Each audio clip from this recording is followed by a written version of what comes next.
Buenas tardes para todos en casa. Bueno, vamos a estar obviamente empezando el programa de hoy con los dos temas que están en boca de todo el mundo. Uno tiene que ver con Argentina, obviamente por la vinculación y la cercanía con nuestro país además, y otro con, bueno, este pedido de la justicia para aclarar componentes de la vacuna anti-COVID, algo que seguramente debe tener muy complacidos a muchos que se resistieron al tema de las vacunas, para tal vez eventualmente, después de estos resultados, terminar de vacunarse o no. O tendremos nosotros que cuestionarnos algunas cosas, veremos.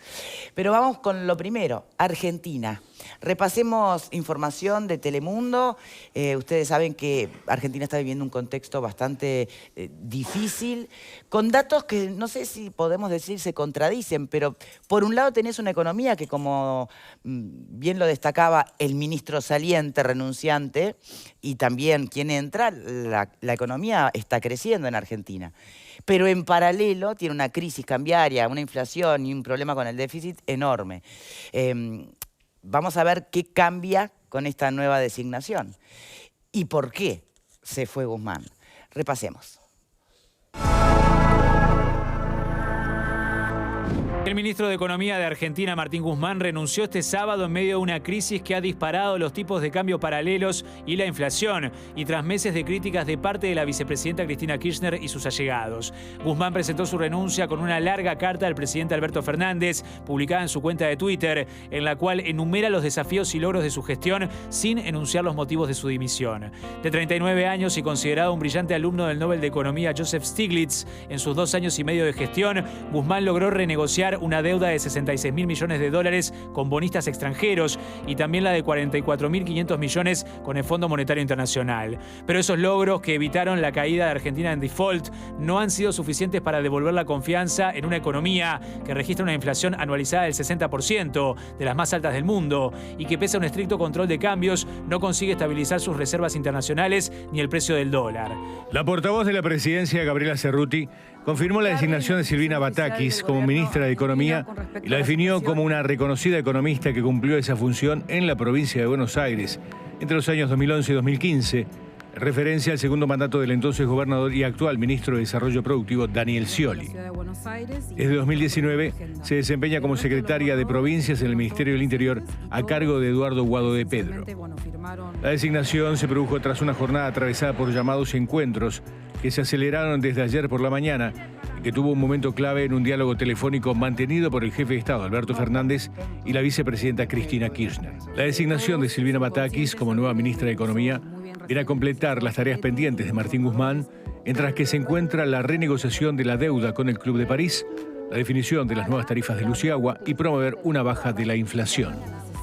Batakis deberá reprogramar su agenda para viajar a la capital francesa en momentos en que los vencimientos de la deuda con los estados europeos se aproximan y se requiere de una nueva negociación para reprogramar los pagos.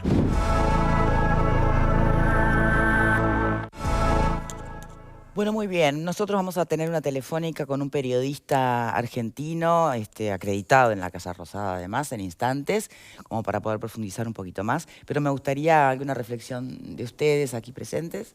¿Qué visualizan o qué imaginan que puede suponer esta situación? Recuerden, esta nueva ministra viene del riñón de Scioli, viene a poner de alguna manera el peronismo sobre la mesa o como centro de atención. Me pregunto qué pasa con estas otras figuras entonces, Macri, Milei, ¿no? Bullrich, en definitiva, que venían haciendo su juego, su fuerza, y en este momento, bueno, la atención está toda puesta aquí. Acuerdo con el Fondo Monetario Internacional, que supuso algunas cláusulas que generó las críticas a Guzmán desde la oposición, pero también dentro del oficialismo. Acuerdo que ya está firmado. Entonces, ¿qué tanto puede variar la conducción de la economía argentina hoy con esta nueva ministra? ¿Qué pensás, Rodríguez Pupo? Bueno, hay que ver que se nombra a una ministra de Economía que viene del riñón de la Cámpora. O sea, no es muy difícil saber quién es el autor intelectual de este crimen político, para darse cuenta de que llega alguien del riñón de la Cámpora, del riñón de Cristina Fernández. ¿Por qué crimen político? Porque acá hay alguna gente ha dicho que esto es una especie de golpe o mini golpe de Estado encubierto. O sea, alguien hizo fuerza o un nivel de fuerza tan grande como para que este hombre, para que Martín Guzmán no siguiera, y eso importa un cambio de timón, y el cambio de timón como si fuera un crimen. Hay un móvil del crimen. El móvil del crimen es poner a alguien que es más afín a los intereses de Cristina Fernández. Y Martín Guzmán estaba generando un verdadero problema, porque Martín Guzmán de alguna manera había logrado, dentro de las dificultades que vive la Argentina, enderezar el barco, establecer acuerdos razonables de pago con mejores condiciones de lo que era la deuda argentina con el Fondo Monetario. También había estado en Europa, ¿no? También había estado en Europa y se aprontaba a renegociar lo de Europa, que me parece que esa es la razón por la cual no sigue. El tipo dijo, acá esta gente... 2.200 millones, ¿no? 2.400 millones. O sea, acá esta gente lo que va a terminar pasando es que no vamos a terminar pagando, no vamos a terminar cumpliendo. Yo fui el que di la cara y no dio más. Y además, su salida fue muy simbólica. Fue una salida en el mismo momento que Cristina Fernández le estaba tirando todos sus dardos en un acto público. O sea, realmente él quiso demostrar que se iba por culpa y presión de Cristina Fernández. Bien. Y le dejó un lío gigantesco a Alberto o Albertítere, como le llaman algunos. Bien, vamos a ver si esa es la mirada que prima o no en la propia Argentina. Nos está acompañando Santiago D'Apelo, como les anunciaba, periodista de La Nación, acreditado en la Casa Rosada. Santiago, ¿cómo estás? Hola Victoria, qué placer escucharte. Muchas gracias. No sé si tú estabas escuchando lo que comentaba uno de los panelistas en el programa recién. Sí, el final lo escuché, Bien, ¿cuál es la percepción desde el periodismo de esto que pasa en Argentina, de esta renuncia de Guzmán? Bueno, obviamente la renuncia de Martín Guzmán como ministro de Economía lo que hace es ahonda la crisis, ¿no? La profundiza, una crisis que ya lleva varios meses y que en definitiva no es una crisis económica, sino que es una crisis de representación política. Lo que está en discusión, sin lugar a dudas, desde hace varios meses en la República Argentina, es quién lidera y qué camino es el que va a tomar la República Argentina en materia económica, en materia social y obviamente, como te decía antes, en materia política. Bien, pero no se traduce en definitiva sí. en crisis económica o políticas económicas, porque entre lo que le criticaban y con mucha dureza al renunciante Guzmán era justamente su mirada, su visión, su política y su estrategia. Sí, está claro que lo que condicionó toda la relación fue el acuerdo con el Fondo Monetario Internacional. Exacto. Ese fue el quiebre de la relación entre el presidente de la Nación y la vicepresidenta. Recordemos que más allá de las decisiones que toma el ministro de Economía, en la República Argentina es un fusible. Quien define la política económica es el presidente de la Nación. Y habían tomado la decisión de avanzar justamente con este acuerdo con el fondo que le permite a la Argentina renegociar una deuda realmente impagable para la Argentina. Estamos hablando de 45.000 millones de dólares, digo, para que entender la deuda que renegoció la Argentina y que tiene que pagar de aquí en más. Y la que estaba por cerrar, perdón, el acuerdo con Europa, que también estaba por cancelar. Sí, absolutamente. Recordemos que con el Club de París teníamos esta renegociación que había quedado atada justamente a la firma del acuerdo con el Fondo Monetario Internacional. Todo estaba ya definido y viajaba justamente Guzmán esta semana para firmar ya la renegociación también de esa deuda. Ahora quedó todo en stand-by, viendo cómo se acomoda la Argentina, cuál va a ser el camino que va a tomar. Está claro que... ¿Pero qué margen le queda ahora? Perdona que te interrumpa. El acuerdo con el fondo ya se firmó. Ahora tiene que pagar. Bueno, también podés no cumplir con el acuerdo con el fondo y renegociar. Digo, eso, si bien lo que generaría es una crisis más profunda, según mi mirada, digo, es una posibilidad. En definitiva, lo que está en discusión y lo que el kirchnerismo, a través de sus máximos representantes, que son la vicepresidenta de la Nación, y también la agrupación que lidera su hijo Máximo Kirchner, ¿no?, que se llama La Cámpora, lo que buscan también es salir de ese corset que les pone el Fondo Monetario Internacional a la economía argentina.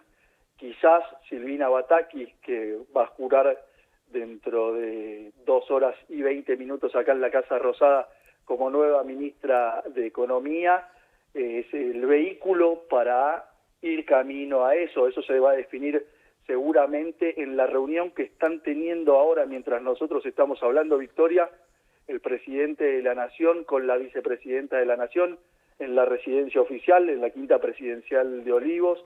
Allí están reunidos, seguramente negociando cómo sigue de ahora más la economía argentina, pensando que la Argentina está atravesando una crisis económica muy profunda. Hoy la reacción de los mercados marcó justamente este enojo, ¿no? El dólar paralelo de la Argentina es ilegal, que acá le decimos dólar blue. Está en su récord, ¿no? Sí, subió 28 pesos, está en 267 pesos. 267. Suben también el resto de las monedas. Acá tenemos varios dólares, contados con liqui, MEP, se llaman de diversas formas. Bueno, todos subieron, obviamente, porque impulsados por la enorme desconfianza que hay en lo que va a venir de ahora en más y, por supuesto, también en la debilidad que emana de la presidencia de la Nación. Está claro que hoy el presidente está más débil que ayer, ¿no? Exacto. Justamente por eso también tal vez la pregunta sea si este episodio hay que anclarlo a una cuestión de economía o de poder político o de próximas elecciones. No, esto es un problema político, sin lugar a dudas, que tiene consecuencias económicas, desde ya. Hoy te diría que no hay, por lo menos en las mesas de trabajo, en los despachos oficiales que suelo recorrer y también en la oposición, nadie está pensando en un eventual adelantamiento de las elecciones. Eso hoy no está... No, por supuesto que no por el lado del adelantamiento, pero sí por el fortalecer figuras para las próximas, ¿no? No, eso sin lugar a dudas. El peronismo se fortalece con esto. Eso sin lugar a dudas. Bueno, hoy cualquier encuesta que, ya sea las que hace la Casa Rosada o que también hacen desde la oposición, están marcando un piso histórico para todos los políticos que integran el Frente de Todos, ¿no? Que es la coalición oficialista, la coalición gobernante. Está claro que las chances que tiene tanto el presidente, si busca finalmente ir por la reelección, o cualquiera de aquellos que intente ir por el Frente de Todos, realmente la va a tener muy, pero muy, muy difícil, sin lugar a dudas. Te diría que hoy el escenario es de 90-10, si queremos poner en porcentajes, para que haya un cambio de signo político en la Argentina el año próximo cuando haya elecciones. Pero todavía falta un montón, Victoria. Falta 1 año y medio de Alberto Fernández al frente del Poder Ejecutivo en la Casa Rosada, y está claro que este nivel de crisis no puede continuar. Por eso digo que hoy es un día bisagra, porque están hablando de política y de cómo va a continuar el gobierno después de más de 4 meses en los que no hablaron de esto. Claro. Hubo 4 meses de silencio entre Alberto Fernández y Cristina Kirchner. ¿Silencio entre ellos además? O sea, ¿no se hablaban? No se hablaban, no. De hecho, lo único que compartieron fue un acto público donde fue algo muy formal, pero sentarse en una mesa, 2 cafés, hoja y lapicera para anotar qué es lo que viene, hace más de 4 meses que no lo hacen. Eso marca también el nivel de crisis interna que hay en el gobierno, y una crisis que además se extiende al resto del gobierno. Hoy lo que tenemos es una gestión de gobierno paralizada prácticamente. Por eso también es muy importante lo que está sucediendo en estos momentos acá en la República Argentina. Bueno, muy bien. Santiago D'Apello, te agradezco muchísimo. La última, perdón. Sé que hay que Sí. Le digo a mi producción también que me están apurando. ¿Qué sostiene a Cristina Fernández de Kirchner? ¿Quién la sostiene? Y el voto popular, sin lugar a dudas. Ella tiene una base electoral que es la principal base electoral de la coalición gobernante, del Frente de Todos. Vos en el Frente de Todos tenés tres patas que sostienen la mesa, ¿no? Claramente Cristina Kirchner es una, y ella tiene el mayor volumen electoral dentro de esta construcción. Alberto Fernández llegó a esa conducción sin votos, sí, aportando, sí.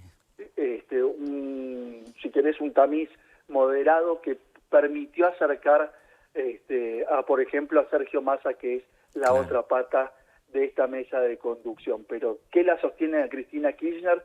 Sin lugar a dudas, dentro de la coalición gobernante que tiene el mayor caudal de votos.